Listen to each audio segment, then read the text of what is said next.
Oh, hey, and we're back.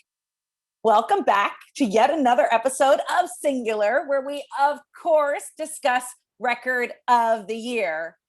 Breakdancing in 1989, the year that Taylor Swift was born, making her just a few more years older than me. Joining us, as usual, under the green gallows of Galway, Eric Nelson. I don't know if green gallows and Galway all go together. Probably not. Okay. I've met James Galway, the famous clarinetist. So I think it's the flautist. Yes, that's right. So anyway, I just have one question for you all, which I think sets a tone for perhaps who should have won this year.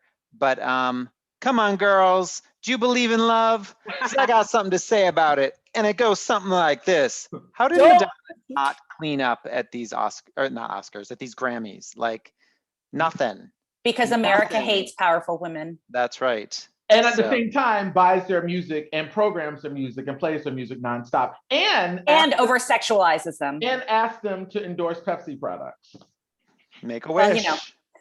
Make a wish. And then pulls the Pepsi endorsement when she does sacrilegious imagery, right? Well, that was there we go. But she was able to spend all that $5 million on the Express Yourself video. So why not? Go, Madonna. Why not? She does. She probably needs us to talk about this. She does. She does. Well, also joining us and keeping us on track with our facts and figures and wearing a sweet little V-neck, Dr. Vincent Stevens. Hello, America. I'm just trying to bring facts, figures, and fashion. You do every week. I try. Also, a very special guest joining us, the insurmountable and author, Amy Johnson. Amy is, of course, the author of the Fangirl Files, True Tales and Tips from the Fandom Frontlines. You can click on her link down below to buy her book. And while not working as an academic coordinator, Amy dreams of running her own authentic English tea room. Welcome, Amy Johnson. Thank you. Excited to be here. Excited to discuss the music born in the year of our Lord. And I, of course, am Susan Lombardi Verticelli, keeping it alive. Yeah. Oh. We've lost Eric Nelson. So Dr. Stevens, we're gonna throw it to you. Okay. So in 1989, the top 10 songs were Giving You the Best That I Got, Anita Baker, Baby I Love Your Way, Freebird Medley, Will to Power, Girl You Know It's True, Billy Billy, Wind Beneath My Wings, Bette Midler, Cold Hearted, Paula Abdul, aka Cold Hearted Snake, Miss You Much, Janet Jackson, Straight Up, also by Paula Abdul, Every Rose Has Its Thorn, Poison, My Prerogative, Bobby Brown, and the number one song of 1989, Look Away by Chicago, that new cutting edge band that just started and launched its career at the end of the 80s. And just incidentally, the best-selling album, the most popular album of 1989 was Bobby Brown's album, My Prerogative, which was not nominated for Album of the Year or any of the major awards, though I do believe he did win an R&B Grammy. So I would just say, not to editorialize, but I'm not sure that the 5 nominees this year really represent what was happening and what was opening up in 1989. And I think perhaps there might be some more commentary on that. So Eric Nelson. Yeah, there was no new, there was no Jack, there was no swing happening at the Grammys in 1989 for whatever, like that movement, super fun, super catchy, super all over the place. And we don't see any of that represented in the top 5 Grammy nominees this year. So who was nominated? To kick it off, at least one of my favorites, Bette Midler had The Wind Beneath Her Wings from the movie Beaches, which was her first and only, I think, #1 single. Second, Don Henley, The End of the Innocence. Third, Fine Young Cannibals, which She Drives Me Crazy. Fourth, Billy Joel is lighting a fire that he claims he didn't start. But maybe he did. Sure, Billy. Sure, Billy, right? Do we believe that? Was it a baby gender reveal party? Who knows? And the fifth nominee, Mike and the Mechanics with The Living Years. So a lot of balladry happening in this year. Again, no new, no Jack, no swing. So why don't we kick it off with the Divine Miss M? And Vincent Stevens, would you mind playing DJ and spinning that wheel and give us a little wind beneath our wings? You know, I would not mind. Thank you, thank you. You're welcome. Did you ever know that you're my hero? You're everything I wish I could be. I could fly higher than an eagle. For you are the wind beneath my wings.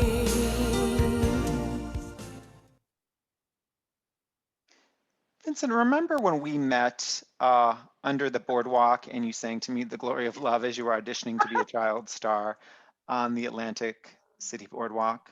I do remember that. And I remember wearing an inappropriate leotard for the beach, wearing tap shoes, having a wig. And later I started my own NBC sitcom in the early 90s.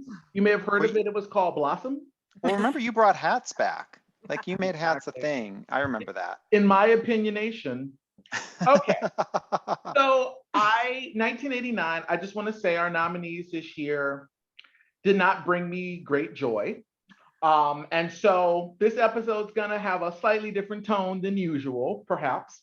So Bette Midler, you know I love Bette. I mean, it's in my contract, I kind of have to. And the thing about Bette that's so great is that she can be ironic and really, really just like so self-aware, which I think the Boogie Woogie Bugle Boy is a good example of that. Like she knows exactly what she's doing in terms of setting that up. It's like she loves it and she's making fun of it and the Andrew sister at the same time, and it totally works. At the same time, she can also be very tender, like Friends, beautiful, The Rose, come on. So the problem is that when Bette Midler, you know, did Beaches, her movie career was on the upswing. Like she'd had a number of hits working, I think, with Touchstone Pictures. Like she had, you know, all these really successful films, and Beaches was a colossal hit.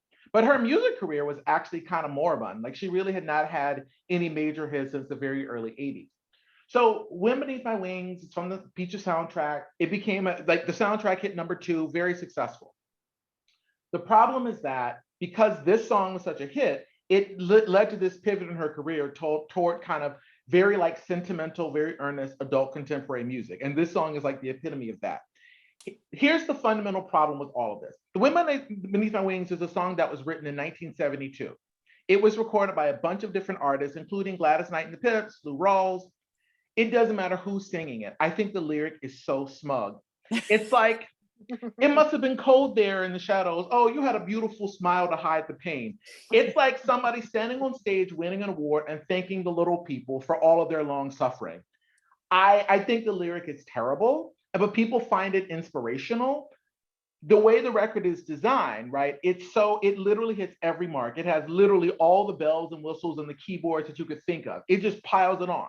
So it's a very, very deliberate record in sort of its upsweep and its build. I think the lyrics are very questionable, and I don't think the song is I think it has a very problematic message. The problem of the song is that her singing is excellent. So she gives it her all. I think she's completely sincere. I think she totally commits to the song. I think her singing is beautiful. It's some of the best singing she's ever done. Unfortunately, it's kind of like if this were a segment of the show, it would be when great singers sing bad songs. Mm-hmm. There's nothing you can do with the song that makes it work. It is just, I hate to call it a turd, but it is. I think the premise of it is it's so condescending and so smug and so just gross. So I'm glad she had a hit. I'm glad that her career was revived. Her musical career was revived by this. I think she's a great singer. And I will say, several years ago at the Oscars, they were doing one of those in memoriam segments, and she sang this. And she's such a great singer. She actually sounds better today than she did then. She almost convinced me, almost, but she didn't. So I would give this a C+. Wow. Oh. Okay, but at least it passed, I guess. Barely. Yeah. Susan, you always get an A, like a straight A student. Yeah, indeed. I always like to tell the story of a graduate school professor that after handing back the paper, the first paper to the entire class, told everyone, well, you know, a C is average. So good luck. You're above average though. Yeah. Well, here's the thing. I'm going to keep it short and sweet. I think Dr. Stevens kind of hit on a lot of it for me. I will fight anyone for Bette Midler. Like, I think it's also, to Vincent's point, in my contract. I love the Divine Miss M.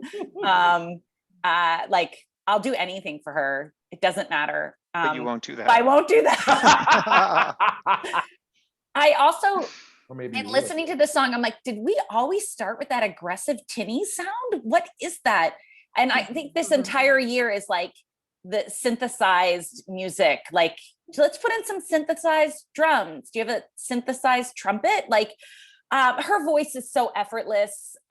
This is a soundtrack song from start to finish. I don't know where else it fits in. She's beautiful. It sounds beautiful. The lyrics it's awful, right?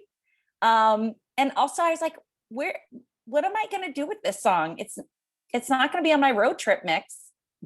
It's not going to be on my birthday party mix. It's not going to make me fall in love with you mix. Sorry, Bette. It's on your sorry bet mix. Sorry, Bette. Well, speaking of adding to the mix, we're so happy Amy is here. Amy, what are your thoughts on the Divine Miss M in this romp? Well, I have a fun little tidbit, which is that my parents saw the Divine Miss M in the early 70s in New York City when her pianist was Mr. Barry Manilow. So, Nice. yeah. Are they Fanilows? Was it in a bathhouse? It was not in a bathhouse, and they're not Fanilows. I think I don't remember. I don't know her early career well enough to kind of slot it in, but I have heard the story every once in a while. The Bette movie comes out. She's like, "Did I ever tell you how?" I'm like, "Yes, you did." So anyway, that's my very tenuous connection to Bette Midler. Yeah, this song is one of those that it's just sort of there. You kind of hear it when you're flipping the radio and you're like, and kind of keep going. Totally agree. Her voice is amazing and her delivery is amazing. And maybe like a version, like an acapella where you didn't have all the crappy, music part would be great to hear. When I think of the song, I just think of the sort of wind beneath my wings is just sort of like a pop culture, cliche joke. People, say it in tweets or I'm sure there's memes about it. So it's sort of, I just kind of doesn't stick in my head too long other than that line. And I've said it to people, jokingly and have had it said. But yeah, the whole feeling of the song and the arrangement and the lyrics is like the movie, which is that it's very emotionally manipulative, right? It's meant to like squeeze tears out of you and leave you bawling. I'm sure this is a song that gets played, like Susan, maybe not in like party birthday mixes, but like on like montages when you're having a celebration of life or something, like where they're doing a photo collage. I bet you this gets used a lot. So yay for Bette, but yeah, she could and deserve much better. I mean, I love, like, I again don't know her whole oeuvre as well as I probably should, but I love The Rose. Like, that's one of those songs. Oh yeah. I just anytime it comes on, like I stop and I, that legitimately makes me teary in a way that this is like, cry, damn it. And that doesn't happen for me. I don't know if I have a whole lot more to add, except for I will, co-sign onto everything about the performance that she gives and how Bette is able to pull this off. And that part, like, I don't know anyone else who could have actually made the fly part, like, not not make you want to vomit. Like, she's somehow, like, it's so cheesy. Like, there's just so much schmaltz before that. And then you think it can't get any more, But wait. shoved in there, but somehow they're able to like squeeze a little more frosting into the piping bag. and they get to that fly, fly, fly part, and it just, she somehow pulls it off, which I think is just, speaks volumes about, someone who knows how to interpret a song. Mhm. Like, could you imagine like a teen pop person, or like from this era, like a Debbie Gibson or a Tiffany, like being able to pull that off with any credibility? I just don't even see how that could have happened, but somehow Bette is able to do that. And you mind it as the listener, but you appreciate it as the tactician that she is as a singer. That is just kind of incredible. So like Susan, like, let's just give Bette all the awards. Like, why not? But it's, I just wish there was a different song. And like you said, The Rose is great. Or in her albums, even this one, like the version she does of I Think It's Going to Rain, the Randy Newman song, is excellent. Is a beautiful song, beautifully written song. It has a nice, lovely build to it. It's great versus this, which then comes with suitcases of schmaltz that you just want to, empty out. So why don't we move on to perhaps the midlife crisis portion of our competition with Don Henley and the End of the Innocence. And it's funny, I have to say, for how old is the song? 31 years. I've called this song The End of Innocence, like the novel. So I realized The End of the Innocence. Same difference, just saying. There you go. Right. Does it actually matter? Well, exactly. Here we go.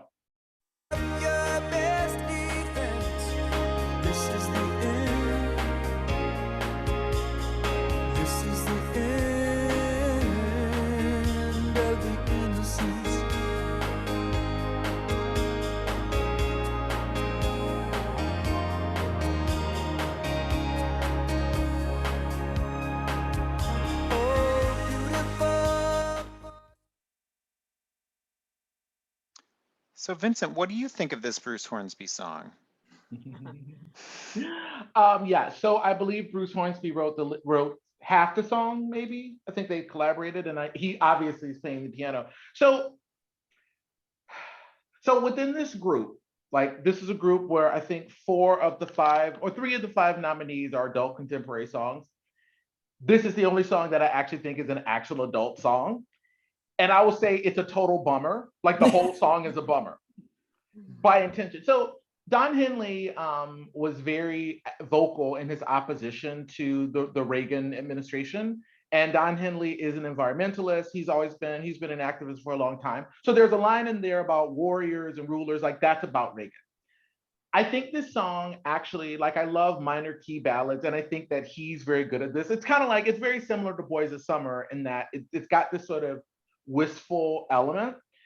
I actually really like the lyrics, even if they go on too long and it's a bit wordy, because I do appreciate what he's trying to say, which is that we as a nation, we actually do need to grow up. We keep being seduced by sort of these very adolescent appeals to our emotions, and we get very sentimental and wrapped up in sort of certain aspects of our life. Like, it's kind of like the person who's still reveling in the glory of high school. Like, high school is over, you're an adult, what's next? So I actually like this. I appreciate the sobriety of the song. I actually really love Bruce Hornsby's piano playing, but I think the problem with this song is that it's definitely too long. It's sort of this folk song. It's a bit lectury. It's this kind of folk song thing. But the challenge is that I think Don Henley actually believes what he's singing, and I actually think the lyrics are actually quite good. It's just a bummer. Like, you finish it and you're like, whew, okay, and I'm ready to drink or slit my wrist. I think that I think in terms of like what we consider to be adult contemporary music, I think one of the issues is that we often think adult music has to have this sort of like almost like severe tone to it. And so I think there's some of the production mishigas. There's the keyboards and there's a piano. There's just a lot. It's a little busy. I actually wish it were a bit sparer, and I wish it were shorter, because I think there came a point in the song where I was just like, all right, this can stop. We get it. But having said that, I think this song has the best lyrics in this group by far. And I actually think the sobriety of tone is appropriate. I appreciate it, but I don't want to like put it on for casual listening. And it's also one of these songs, like if I'm listening to like Light FM and it comes on, it totally pulls me in. But then I'm like, oh, damn, I regret that because that was so much. But I think given all the things that happened in the 80s, I actually appreciated this is kind of a decade ending like summation of like, this is what's going on. We there's something we need to think about. And I think in light of We Didn't Start the Fire, which thinks it's doing this, but actually to me does not do this, I actually think that helps this song stand out, even if it does have some flaws as well. So There you go. Well, speaking of sobriety, now that's a new one, ladies and gents. Susan, what's in that mug? What's in that mug? I thought you were going to say, speaking of flaws. Oh, we need to work on your esteem, okay? I'm trying, mommy. I'm trying. I don't know. I'm really glad that you mentioned Boys of Summer, because I think on our podcast, when we talked about that song, I talked about that I felt like I went into a trance and I came out and I was like, what happened? I don't even remember the song playing. I will say that listening today in the headphones, this song sounds a little bit better. I got really bored. I don't know what is happening. I'm not sure what he's talking about. Again, I think I passed out for a while. And to Vincent's point, I think all of the songs in these nominees go on about a minute too long. Every one of these songs could have ended a minute earlier. Maybe if I sat down around a campfire with the lyrics and we could dissect them together at the End of the Innocence. It didn't pull me in. I don't know. Maybe it's because I have boobs. Does that change the way you listen to things? I doubt it. Seriously. Wonder. I don't You think listen with your boobs? Is that, have I been doing this wrong? I listen and lead with. Okay. Well, on this podcast, we learn new acoustical journeys on a weekly basis. So I don't know. You boys like Boys of Summer, and I really didn't. And I think actually millions of Americans like Boys of Summer. Many of whom were not men. So my boobs like Boys of Summer too.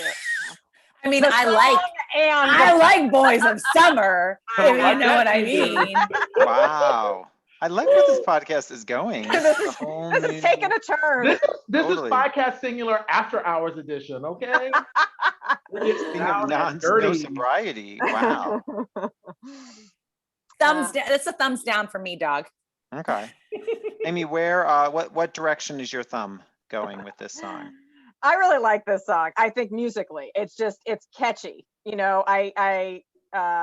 It's got the Hornsby piano, which pins it very specifically in a time in American music. Like his sound was very recognizable, and any song that him in the range or him co-writing or participating, like that's the Bruce Hornsby sound. So, but I tend to like a lot of like Eagles adjacent stuff. I'm one of those like lame American born in the 70s. We're like the Eagles, yeah, man. So I agree with Vincent about the lyricism, and the story to it, and this tired old man that we elected king, and I also agree with Susan that it is a little long, but I feel like Don Henley takes himself extremely seriously, so there's no way he's gonna sum up the 80s in a 3-minute 12-second pop song. He's gonna take as long as he wants, and Radios is gonna have to suck it up. So yeah, I mean, I agree, like lyrically this is the best of the bunch, and also could be shorter, but it sticks in my head. Like when the song comes on, I sort of get a nostalgic like, oh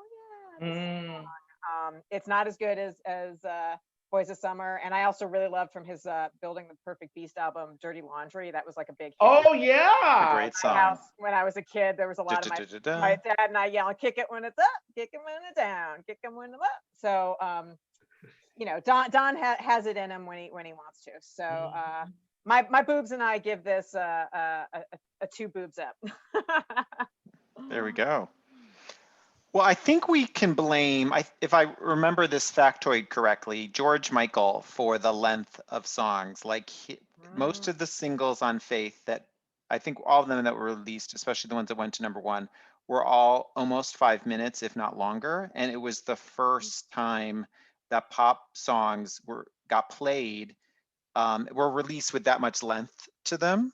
Like, there was the 2.5-minute pop song, and then it started to grow. But I think his songs were the first that really broke the mold of radio stations wanting to play and being willing to play long songs. And then we had this, I think we've since gone back. There aren't a lot of 5-minute pop songs any longer, but there was this moment in time. But I will, there's something interesting to just, I'm going to stay in the delivery or the performance of these songs for a second. And like, again, I don't know if there's a person, other than Don Henley, who can pull off melancholy and a little bit of ennui and whatnot. Like, nobody else at this time. Like, if you look at the other pop singers who are out there, he does this in such an interesting way. Like, I love, he sort of has that quality that he brings to the Boys of Summer. He brings it to this song as well. The only thing, which is, so Amy, I agree with you. I love that sort of Bruce Hornsby, sprinkle that gets put on songs, but it's, maybe because at this moment in time, at this era, it's so the same. Like, I wish there was a little more difference or a little more variety brought to this song versus perhaps some earlier Bruce Hornsby song. It makes me think of when we were talking about, Babyface and Change the World. Like, they just, airlifted some of that, like the greatest parts of Babyface, or the most known parts of Babyface's production, which aren't bad. They're really good, but it just was like, we want to hit, so we're going to put something that just is scoring in all these different places and just add this sheen of Babyfaceness to the song. You sort of get the same thing here. Like, this Bruce Hornsby part, does this thing that, will instantly pull people in. So let's just add this to the song. I wish they had made it,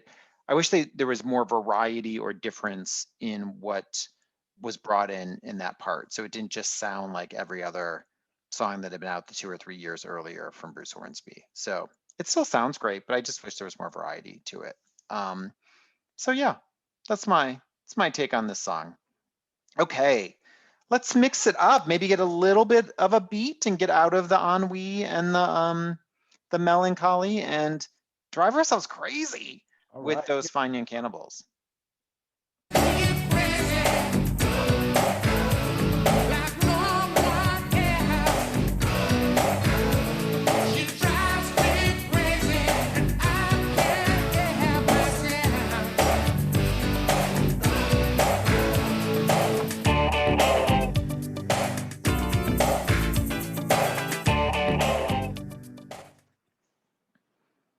Vincent, can you help yourself?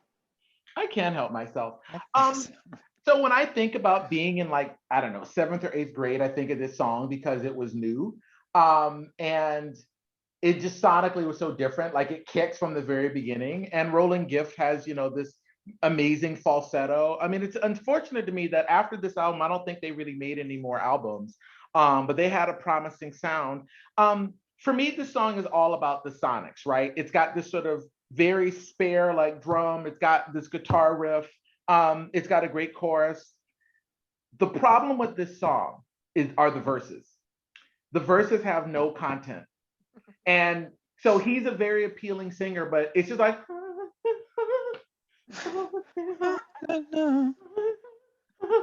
and then you get the chorus, they're like, yeah, and then it's like, I'm like, it's like, it literally goes from like a whisper to a scream to a whisper. And you're like, what?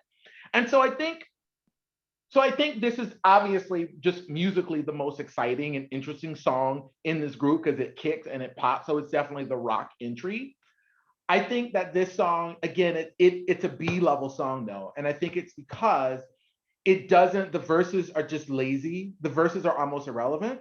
So I feel like I was rooting for this song, but I think it ends up being a bit lightweight. And I will say again, I don't think that good lyrics have to be serious with a capital S, like they don't have to be so oppressive. So I think a song about obsession, Every Breath You Take, can actually be interesting, but I feel that this song is all chorus and all sound, but no verse.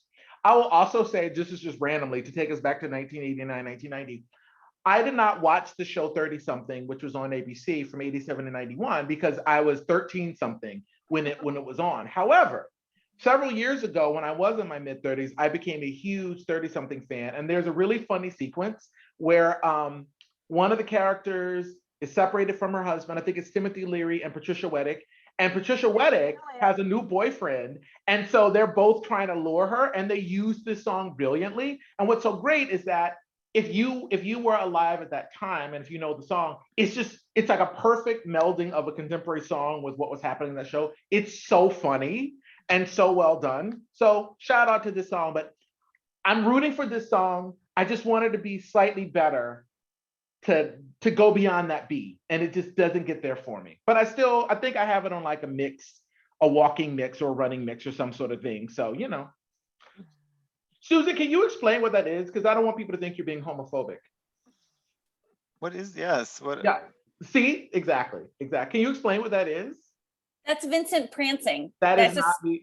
There's a style of walking. There's a called style. prancing. There's Prancercise. a video where a crazy woman does this prancing thing, and Susan pretends that it's me, but I told her to stop doing that because I think people might think that she's making a gay joke, but she doesn't seem to get it. I don't think that anyone thinks that me prancing is making a gay joke. If it's directed at me, I think it is a gay joke.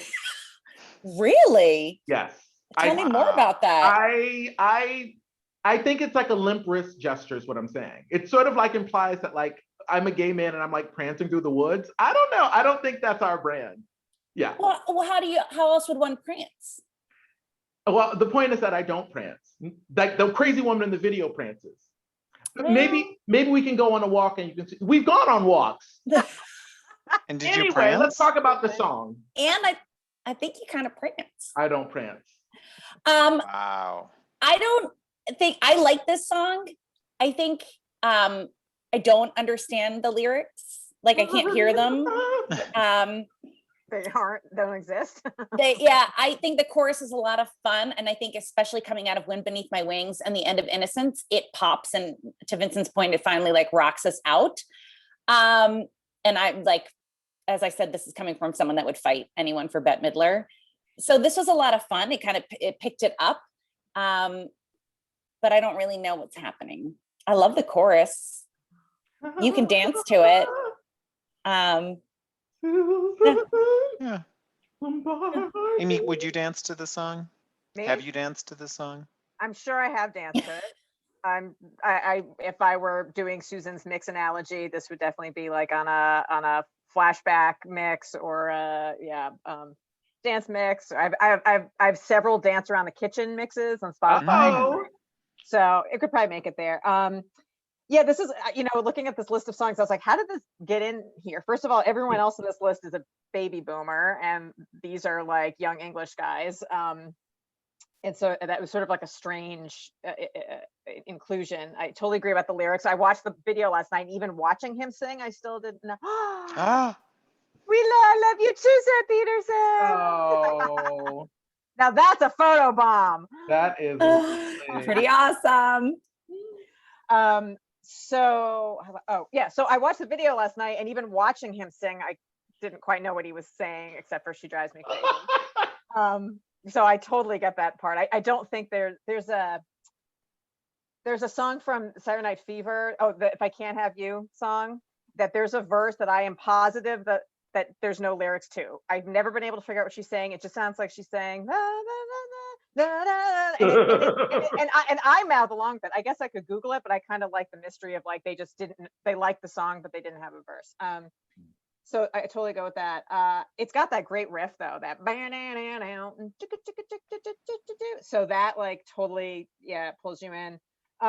This is a fun song. It seems sort of out of, like one of these things is not like the other of this list. This would be the one to me.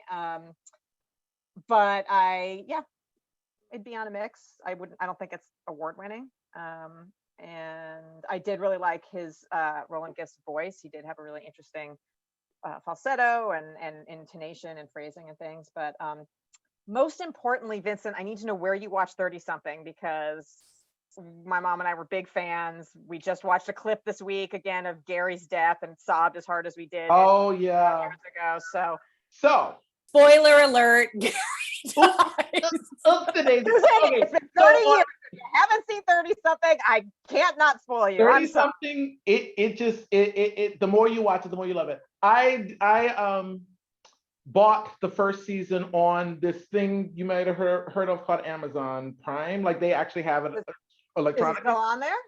It might be, because I still have access. I bought it, so I still have access to it. Yeah. And we're not endorsed by Amazon America. But I ended up actually buying, this sounds old fashioned, but I ended up buying the rest of the seasons on DVD. DVD.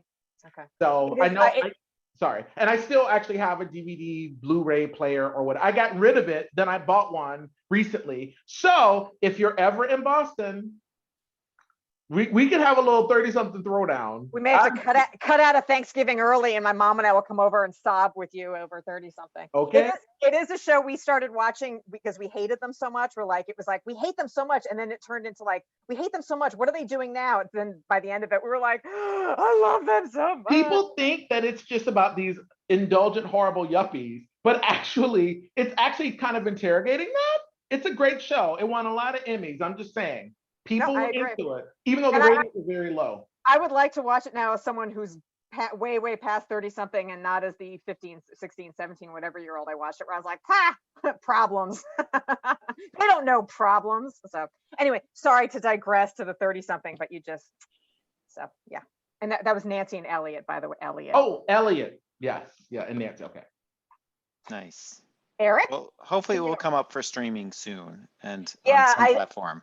Speaking of the song part, that the song cue, one of the reasons I've heard that a lot of shows like that get held up is that the song rights are so expensive. So to stream them with the original songs that they use, something like that, which, you know, as Vincent was pointing out, like you need that song for the scene. They couldn't just throw in a different song for the scene that he was talking about. Probably the expense of these things isn't always worth it. But anyway, sorry. No worries. Back to Fine Young Cannibals. I agree with this is an agreement show today, it seems like. It's odd that this song is in the mix. Like, I don't understand why it was nominated. I mean, it's a fun song, right? And for all the reasons everyone has described.